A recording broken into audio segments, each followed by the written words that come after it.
Hello दोस्तों, आप सबका स्वागत है। आज हम देखने वाले हैं एनसीईआरटी की बुक से अध्याय एनसीईआरटी की बुक से टॉपिक है प्राकृतिक वनस्पति। एनसीईआरटी की कक्षा 11 से अध्याय नंबर 5। तो मैंने पर्सन के फॉर्मेट के रूप में लिखा है। तो शुरू करते हैं। प्राकृतिक वनस्पति से क्या अभिप्राय है? पहले मैं आपको समझा देता हूँ डायरेक्ट, ताकि फिर आपको समझने में आसानी हो। प्राकृतिक वनस्पति क्या है? प्राकृतिक वनस्पति है ये मनुष्य के किसी इसमें मनुष्य का हाथ नहीं होता, इसमें मनुष्य का हस्तक्षेप से नहीं होता। ये प्राकृतिक वनस्पति ऐसा नहीं है कि मनुष्य है वो जंगल में जाकर पौधे लगाएगा, जंगल में जाकर घास उगाएगा, जंगल में जाकर जड़ी बूटियां उगाएगा, ऐसा नहीं है। ये जो भी पौधे हैं, घास हैं, जड़ी बूटियां हैं, जो भी हैं, ये अपने आप उगती हैं, यानी इसमें किसी का हस्तक्षेप नहीं होता है। और ये जो भी है पौधे घास है, ये वहाँ की मिट्टी कैसी है, वहाँ की जलवायु कैसी है, उसके अनुसार उगते हैं। तो यही लिखा हुआ है प्राकृतिक वनस्पति से क्या अभिप्राय है। प्राकृतिक वनस्पति से अभिप्राय उस पौधे समुदाय से है जो लंबे समय तक बिना किसी बाहरी हस्तक्षेप के उगते हैं और इसकी विभिन्न प्रजातियां वहां पाई जाने वाली मिट्टी और जलवायु परिस्थितियों में यथासंभव स्वयं को ढाल लेती है। अगला देखिए, पश्चिमी घाट तथा अंडमान निकोबार द्वीप समूह में किस प्रकार के वन पाए जाते हैं? पश्चिमी घाट तथा अंडमान निकोबार द्वीप समूह में उष्णकटिबंधीय वर्षावन पाए जाते हैं।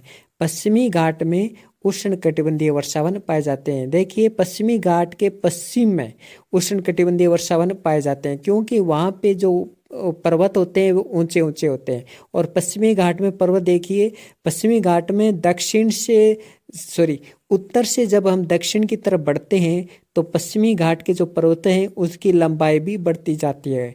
उत्तर से दक्षिण की ओर पश्चिमी घाट के जो पर्वत हैं उनकी ऊंचाई भी बढ़ती जाती है, तो और तीव्रता भी बढ़ती जाती है। तो पश्चिमी घाट के पश्चिम में उष्णकटिबंधीय वर्षावन पाए जाते हैं। पश्चिमी घाट के पूर्व में उष्णकटिबंधीय वर्षावन नहीं पाए जाते, क्योंकि आपने पढ़ा होगा, क्योंकि वहाँ पे वष्टी छाया प्रदेश है। पश्चिमी घाट के पूर्व की तरफ वष्टी छाया प्रदेश है। जो भी आर्द्र नमी वाली हवा है, जो भी आर्द्रता लाती है अरब सागर की ओर से, वो पश्चिमी घाट के पश्चिम में टकराकर वहीं वर्षा कर देती है। और कुछ हवा है वो आगे की तरफ बढ़ जाती है, यानी 3 तरह से आगे की तरफ बढ़ती है। तो इस तरह से पश्चिमी घाट के पश्चिमी की तरफ उष्णकटिबंधीय वर्षावन पाए जाते हैं। इसी प्रकार अंडमान निकोबार द्वीप समूह में भी उष्णकटिबंधीय वर्षावन पाए जाते हैं। अगला देखिए, डेल्टाई क्षेत्रों में किस प्रकार के वन पाए जाते हैं? तो जो डेल्टाई क्षेत्र होते हैं, डेल्टा वाले क्षेत्र होते हैं जहाँ पे डेल्टा बनाती है, जैसे आपको पता है गोदावरी, कृष्णा, कावेरी। गोदावरी, कृष्णा, कावेरी है। गोदावरी, कृष्णा, कावेरी और ब्रह्मपुत्र, ये चारों नदियां हैं, ये डेल्टा बनाने के लिए विख्यात हैं।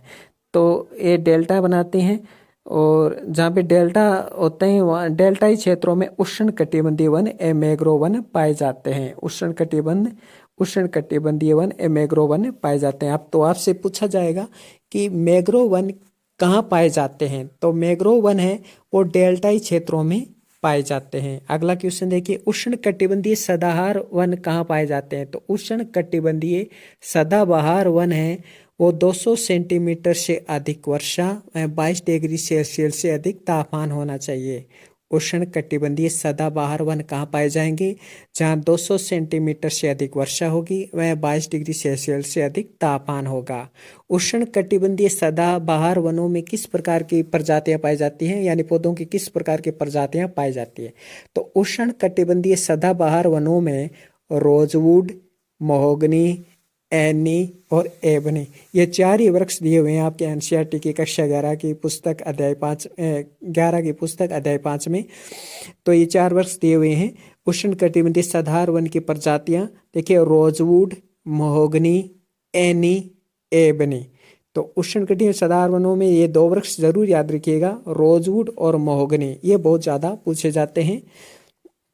ये बार बार एग्जाम में पूछे जाते रहे, लेकिन एग्जाम का पैटर्न है वो चेंज होता जा रहा है। तो हो सकता है आपसे एनी और एबनी भी पूछ लिया जाए। तो उष्णकटिबंधीय सदाहरण वनों में किस प्रकार की वनस्पति? Rosewood, mahogany, any, ebony. अर्ध सदाहरण वन की प्रजातियां देखिए, उष्णकटिबंधीय सदाहरण वन का ही एक प्रकार है अर्ध सदाहरण वन की सदाहरण वन और इस सदाहरण वन में साइडर, होलक एवं केल नामक प्रजातियां पाए जाते हैं। अर्ध सदाबहार वन की प्रजातियां हैं साइडर, होलक, केल। देखिए ये हो सकता है इसके कुछ पौधे यहाँ पे उष्णकटिबंधीय सदाहरण वन में भी पाए जा सकते हैं क्योंकि ये इसी का प्रकार है, लेकिन ये प्रमुख रूप से ज्यादातर अर्ध सदाहरण वन में पाए जाते हैं, है ना। तो आपको ऑप्शन में से एप्रोप्रिएट यानी सबसे उपयुक्त ऑप्शन भी देखना होता है। तो अर्ध सदाहरण वन में कौन सी प्रजातियां होती हैं? साइडर, होलक, केल। बहुत ही इंपॉर्टेंट है। साइडर, होलक, केल किस प्रकार के वनों में पाए जाते हैं? अर्ध सदाहरण वनों में पाए जाते हैं।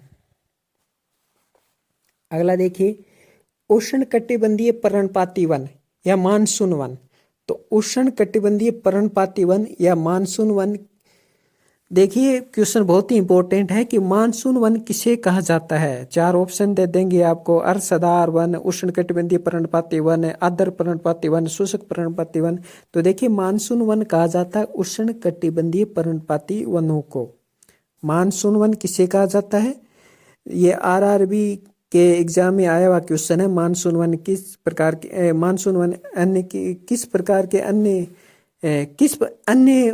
मतलब अन्य कौन से वन जिनको मानसून वन भी कहा जाता है, कुछ इस तरह का क्वेश्चन आया था आरआरबी में और वो मैंने एग्जाम दिया था। तो देखिए बहुत ही इंपॉर्टेंट मानसून वन है वो उष्णकटिबंधीय पर्णपाती वन को कहा जाता है। उष्णकटिबंधीय पर्णपाती वनों में किस प्रकार के उष्णकटिबंधीय पर्णपाती वन में वर्षा है वो 70 सेमी से 200 सेमी होती है। उष्णकटिबंधीय पर्णपाती वनों में वर्षा 70 सेमी से 200 सेमी होती है। अब देखिए आर्द्र पर्णपाती वन। देखिए उष्णकटिबंधीय पर्णपाती वन का ही प्रकार है आर्द्र पर्णपाती वन और शुष्क पर्णपाती वन। तो देखिए आर्द्र पर्णपाती वन की प्रजातियां देखिए, हुर्रा, महुआ बहुत ही इंपॉर्टेंट, आंवला बहुत ही इंपॉर्टेंट है, सेमल बहुत इंपॉर्टेंट, कुसुम, चंदन, ये सभी हैं, ये बहुत ही ज्यादा इंपॉर्टेंट। आप जरूर याद रखिए कि ये किस प्रकार के वनों में होता है। तो हुर्रा है, महुआ, आंवला, शेमल, कुसुम, चंदन, ये आर्द्र पर्णपाती वन की प्रजातियां हैं। आर्द्र पर्णपाती वन में कौन कौन से पेड़ होते हैं? हुर्रा, महुआ, आंवला, शेमल, कुसुम, चंदन। चंदन आर्द्र पर्णपाती वन की प्रजाति है। अब देखिए शुष्क पर्णपाती वन। आर्द्र पर्णपाती वन, शुष्क पर्णपाती वन। शुष्क पर्णपाती वन में 70 सेमी से 100 सेमी वर्षा होती है। 70 सेमी से 100 सेमी वर्षा होती है। आर्द्र पर्णपाती वन में 100 सेमी से 200 सेमी और शुष्क पर्णपाती वन में 70 सेमी से 100 सेमी वर्षा होती है। शुष्क पर्णपाती वन की प्रजातियां देखिए, तेंदू वेरी इंपॉर्टेंट है ये, पलास बहुत इंपॉर्टेंट, सागवान बहुत इंपॉर्टेंट है, अमलतास बहुत इंपॉर्टेंट, बेर, खेर, अक्सलवुड, अक्सलवुड वेरी इंपॉर्टेंट। बेर और खेर है ये इंपॉर्टेंट नहीं है। क्यों इंपॉर्टेंट नहीं है मैं आपको बताऊंगा। शुष्क पर्णपाती वन की प्रजातियां देखिए, तेंदू जिससे बेड़ियां बनती हैं, एग्जाम में पुराने एग्जाम में पूछा जाता था, पटवार के एग्जाम में पूछा गया था कि बेड़ियां किस वृक्ष के पत्तों से बनती है? तेंदू। पलास जिसे जंगल की आग कहते हैं, सागवान जिसकी लकड़ियां बहुत ही मुलायम होती है। एक बार पूछा गया था कि फर्नीचर बनाने में निम्न से किस पेड़ की लकड़ियां हैं वो ज्यादा इंपॉर्टेंट होती हैं? तो देखिए सागवान, उसमें ऑप्शन था सागवान, अमलतास, अक्सलवुड। तो ये शुष्क पर्णपाती वन की प्रजातियां हैं। बेर और खेर, बेर और खेर है ये कांटेदार वनों में भी पाए जाते हैं। उष्णकटिबंधीय जो कांटेदार वन है जहां 50 सेंटीमीटर से भी कम वर्षा होती है वहां पर भी खेर और बेर और खेर पाए जाते हैं और शुष्क पर्णपाती वनों में भी बेर और खेर पाए जाते हैं। यानी बेर और खेर हैं वो शुष्क पर्णपाती वनों में भी उग जाते हैं और उष्ण कटिबंधीय कांटेदार वनों में भी खैर और बेर हो जाते हैं। तो उष्ण कटिबंधीय कांटेदार वनों में प्रमुख रूप से याद रखिए बबूल और खजूर। बबूल और खजूर ये बहुत ही इंपॉर्टेंट है। उष्ण कटिबंधीय कांटेदार वन बबूल और खजूर। इसके अलावा नीम और खेजड़ी ये भी उष्णकटिबंधीय कांटेदार वन। देखिए नीम और खेजड़ी ऐसे हैं जो उष्णकटिबंधीय कांटेदार वन जहाँ पे 50 सेंटीमीटर से कम वर्षा होती है वहां पर भी उग जाती है। और नीम और खेजड़ी ऐसे वृक्ष हैं जहाँ पे 10 से 25 सेंटीमीटर वर्षा होती है वहां पर भी उग जाते हैं। तो ऐसे पौधे हैं। तो कुछ पौधे होते हैं ऐसे। पर्वतीय वन कहाँ पाए जाते हैं? हिमालय के गिरिपद में, अर्थात हिमालय के ढलान में। इधर हिमालय के ढलान के सारे पर्णपाती वन होते हैं।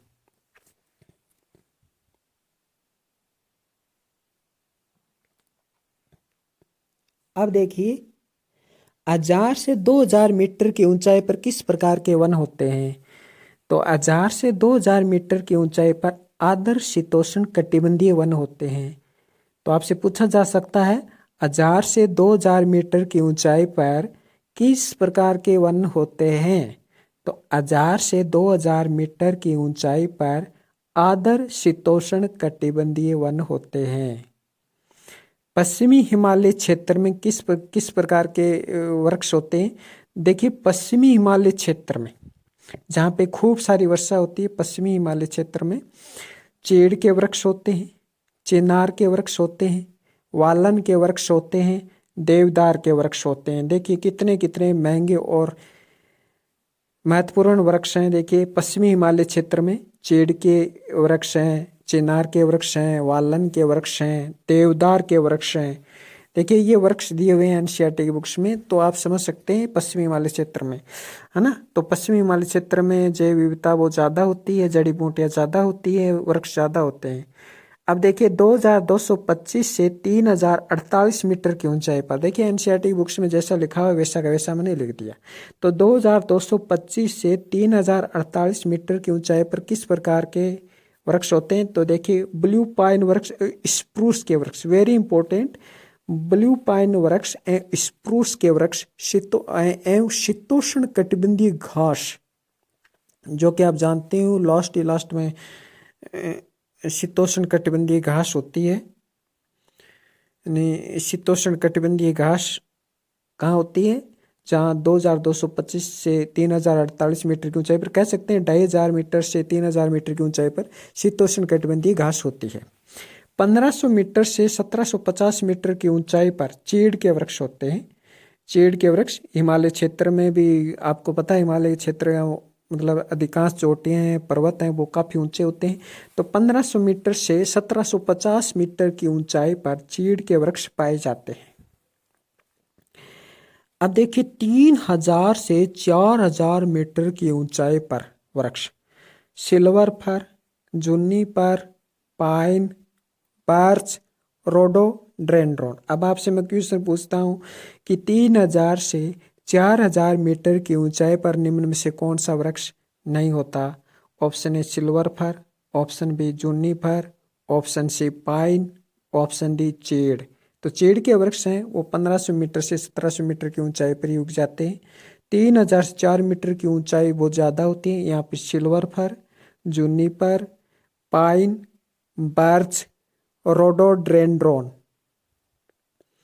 किन वनों को सोलास वन के नाम से जाना जाता है? Very important. तो शीतोष्ण कटिबंधीय वनों को सोलास वन भी कहते हैं। और ये सोलास वन है, शीतोष्ण कटिबंधीय वन है, ये नीलगिरी की पहाड़ियों पर, अन्नामलाई की पहाड़ियों पर नीलगिरी की पहाड़ी जो कि केरल, कर्नाटक, तमिलनाडु 3 राज्यों में फैली हुई, अन्नामलाई की पहाड़ियाँ जो कर्नाटक और तमिलनाडु में, पालनी की पहाड़ियाँ ये प्रमुख रूप से। इसके अलावा सतपुड़ा की पहाड़ियाँ, मेघालय की पहाड़ियाँ यहाँ पर भी पाई जाती हैं। तो शीतोष्ण कटिबंधीय वन सोलास वन है। और ये पहाड़ियाँ किस तरफ है? पश्चिम की तरफ है।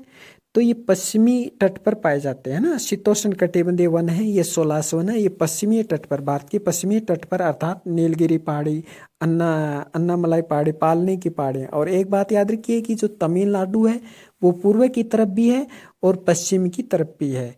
पूर्व की तरफ ज़्यादा है, पश्चिमी की तरफ कम विस्तार है।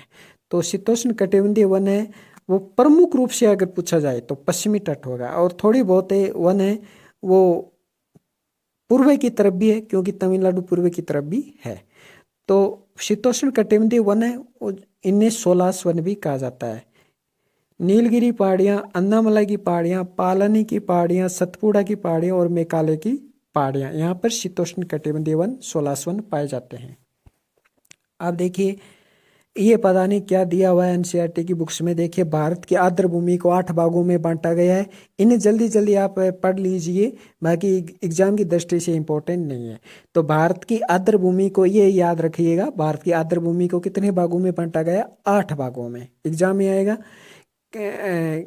हो सकता है ये आ सकता है, इंपॉर्टेंट होता है ये। आर्द्र भूमि को 8 भागों में बांटा गया है। दक्षिण में दक्कन पठार के जलाशय और दक्षिण पश्चिम तटीय क्षेत्र की लेगून है आर्द्र भूमि। राजस्थान है गुजरात के कच्छ की खारे जल वाली भूमि। गुजरात राजस्थान से पूर्व है और मध्य प्रदेश की ताजा जल वाली झीलें और जलाशय। भारत के पूर्वी डेल्टाई तट पर आर्द्र भूमि व लेगून झीलें। गंगा के मैदान में ताजा जल वाले क्षेत्र। ब्रह्मपुत्र घाटी में बाढ़ के मैदान व उत्तरी पूर्वी भारत हिमालय गिरिपद अनूप क्षेत्र। कश्मीर और लद्दाख की पर्वतीय झीलें और नदियां। अंडमान व निकोबार द्वीप समूह के द्वीप चापों के मैंग्रोव वन एवं दूसरे आदर क्षेत्र। इन्हें बस ऐसे याद कर लीजिए, बाकी इम्पोर्टेंट नहीं है इतने। मैंग्रोव वन कहाँ कहाँ पाए जाते हैं, ये बहुत ही इंपॉर्टेंट है, बहुत इंपॉर्टेंट है। मैंग्रोव वन कहाँ कहाँ पाए जाते हैं, जैसा कि हम पहले भी देख चुके हैं, ये डेल्टाई क्षेत्र और अंडमान निकोबार द्वीप समूह में पाए जाते हैं। इसके अलावा देखिए पश्चिम बंगाल के सुंदरवन डेल्टा क्षेत्र, ये आ गया डेल्टा क्षेत्र। और इसके अलावा देखिए मन्नार की खाड़ी। तो मैंग्रोव वन कहाँ पाए जाते हैं, 4 ऑप्शन दे देंगे। ऑप्शन ए मन्नार की खाड़ी, ऑप्शन बी पश्चिम बंगाल के सुंदरवन डेल्टा में, ऑप्शन सी अंडमान निकोबार द्वीप समूह में, और ऑप्शन डी में दे देंगे पश्चिमी तटीय क्षेत्रों में। तो पश्चिमी तटीय क्षेत्रों में नहीं पाए जाते।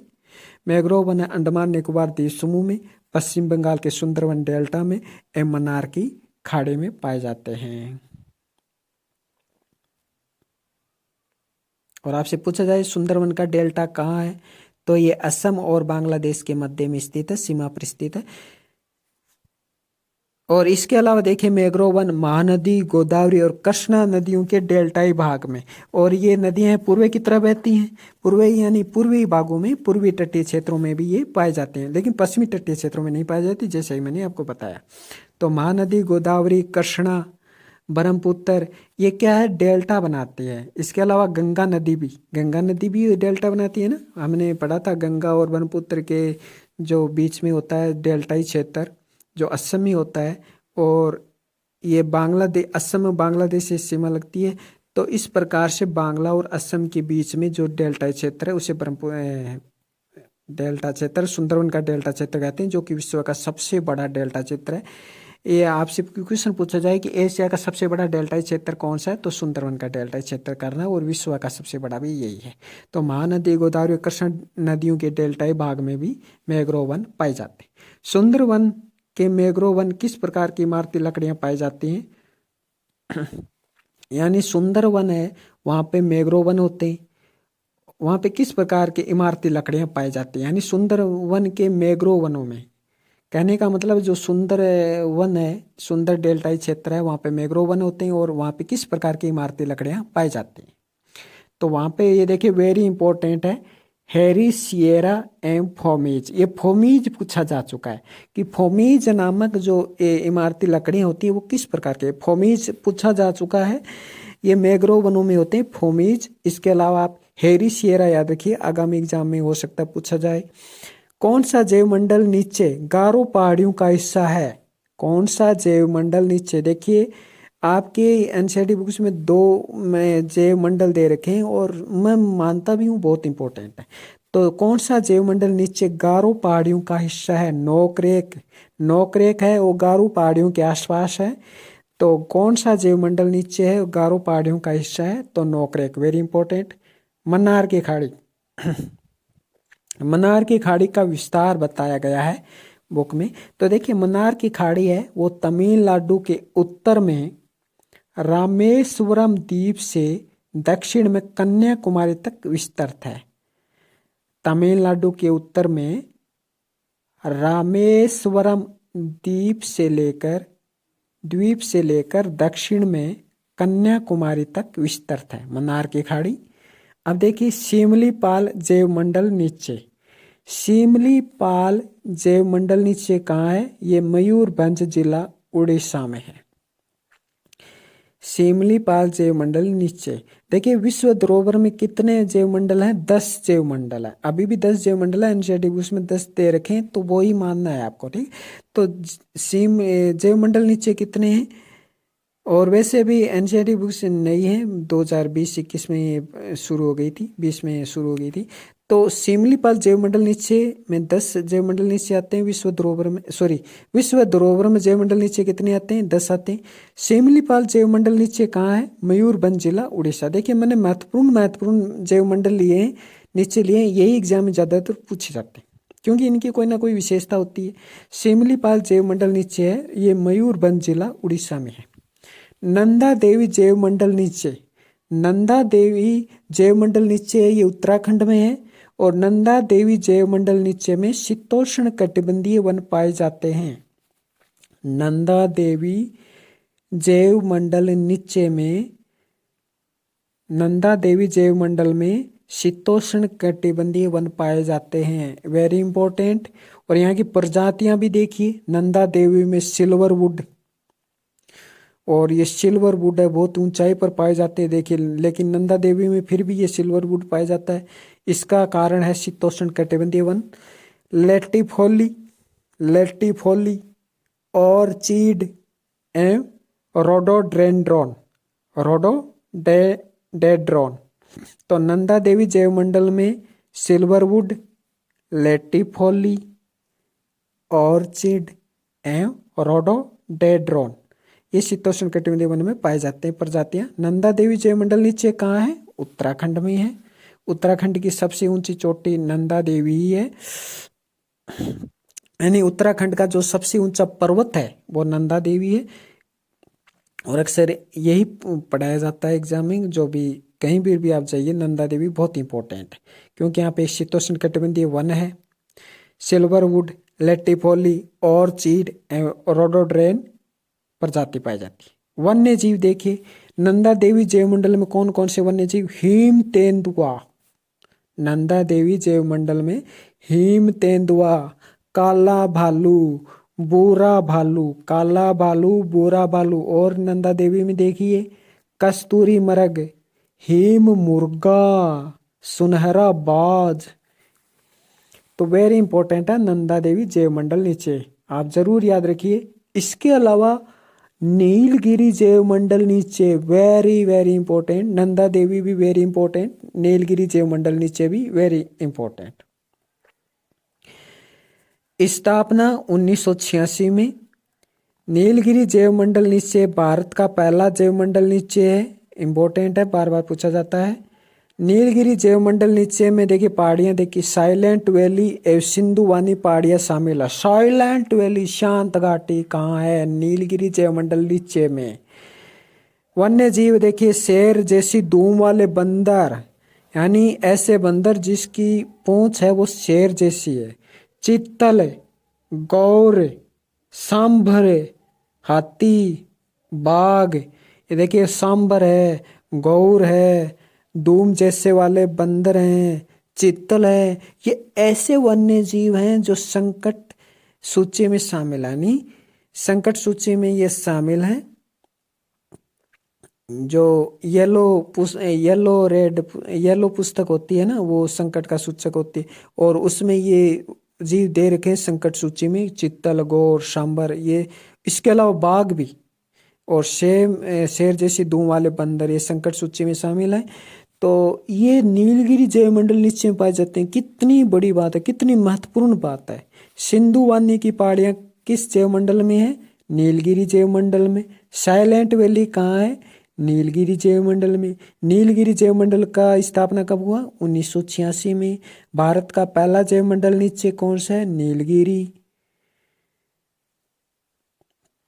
इसके अलावा देखिए शुष्क एवं आर्द्र पर्णपाती वन, दोनों ही प्रकार के वन पाए जाते हैं। क्योंकि नीलगिरी जैवमंडल नीचे है वो ये बहुत ही बड़ा जैव मंडल नीचे है। इसमें शुष्क एवं आर्द्र पर्णपाती वन दोनों ही प्रकार के वन, अर्ध सदाबहार वन, आर्द्र सदाबहार वन, सदाबहार सोलास के मैदान, लगभग सभी प्रकार के वन इसमें मिल जाते हैं। नीलगिरी जैव मंडल नीचे इसमें शुष्क पर्णपाती वन भी पाए जाते हैं, कहीं कहीं आर्द्र पर्णपाती वन, अर्ध सदाबहार वन, आर्द्र सदाबहार वन और सदाबहार सोलास के मैदान, ये नीलगिरी जैव मंडल नीचे में पाए जाते हैं, यानी लगभग सभी प्रकार के। तो क्वेश्चन कैसे बनेगा कि सबसे ज्यादा वनों के प्रकार, लगभग सभी वनों के प्रकार किस जैव मंडल नीचे में देखने को मिलते हैं? नीलगिरी जैव मंडल नीचे में देखने को मिलते हैं। Very important question. तो नंदा देवी और नीलगिरी तो बहुत ही इंपॉर्टेंट है। अब देखिए सामाजिक वानिकी का अर्थ। सामाजिक वानिकी का अर्थ है कि जो समाज है ग्रामीण विकास के उद्देश्य से वनों का प्रबंध एवं सुरक्षा एवं उस पर वनारोपण करना। कहने का मतलब है सामाजिक वानिकी क्या है, यानी समाज में वनों का प्रबंध करना एवं सुरक्षा तथा उस पर वनारोपण करना। यानी समाज में, यानी गांव, ये मान लीजिए गांव में, यानी जो पेड़ पौधे होते हैं, जो हम पौधे लगाते हैं, वनों का प्रबंध करते हैं। अक्सर देखा होगा कि जो गांव के पास में जो बेहड़ क्षेत्र होता है ना, जिसे हम बीड़ कहते हैं, तो वहाँ पर जो पेड़ पौधे सरकार के द्वारा लगाए जाते हैं, उनके द्वारा प्रबंध भी किया जाता है कि यहाँ पे पशु को चराना मना है, तो उन्हीं को सामाजिक वानिकी कहते हैं, है ना। राष्ट्रीय कृषि आयोग ने सामाजिक वानिकी को 3 वर्गों में बांटा है। राष्ट्रीय कृषि आयोग ने सामाजिक वानिकी को कितने भागों में बांटा है बताइए?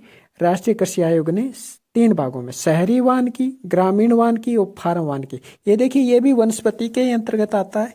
हालांकि वनस्पति है वो बिना हस्तक्षेप के उगती है और इसमें किसी व्यक्ति का सहयोग नहीं होता, लेकिन ये भी देखिए, जब हम पेड़ पौधे लगाते हैं, एक बार हम मनुष्य के द्वारा पेड़ पौधे लगा दिए जाते, तो फिर क्या मनुष्य उसको आसपास, जैसे कि हमारे यहाँ समाज के में जो पेड़ होते हैं आसपास में, वहाँ पे सरकार द्वारा पेड़ पौधे लगाए जाते हैं, तो पेड़ पौधे लगाए जाते हैं, तो क्या वे पेड़ पौधे हमेशा मनुष्य पानी देकर आता है क्या? नहीं, वो अपने आप उगते रहते हैं, घास भी अपने आप उगती रहती है।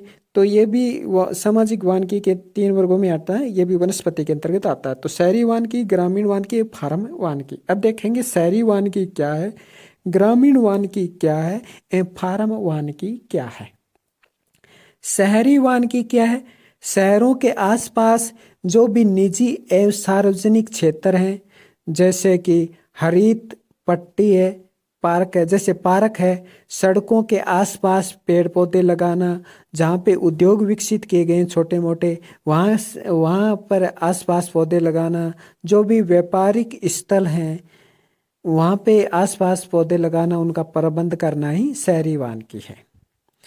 कृषि वानिकी से क्या तात्पर्य है? कृषि वानिकी से तात्पर्य है खेतों के आसपास मेड़बंदी है, वहाँ पे पौधे लगाना, और साथ साथ में कृषि भी चलती रहती है ना, कृषि भी चलती रहती है, और कृषि के आसपास खेतों के आसपास पेड़ पौधे भी लगाए जाते हैं, तो उसे कृषि वानिकी कहते हैं। देखिए क्वेश्चन कैसे बनेगा, कृषि वानिकी से क्या तात्पर्य है? ऑप्शन ए खेतों के आसपास पेड़ पौधे लगाना, ऑप्शन बी कृषि एवं उसके आसपास कृषि करना है, उसके आस वानिकी और खेती एक साथ करना, वानिकी और खेती एक साथ करना, ऑप्शन सी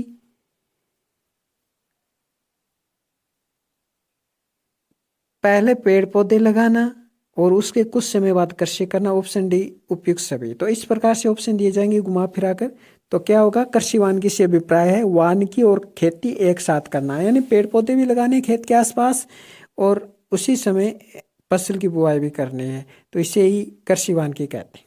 समुदाय वानिकी से क्या अभिप्राय?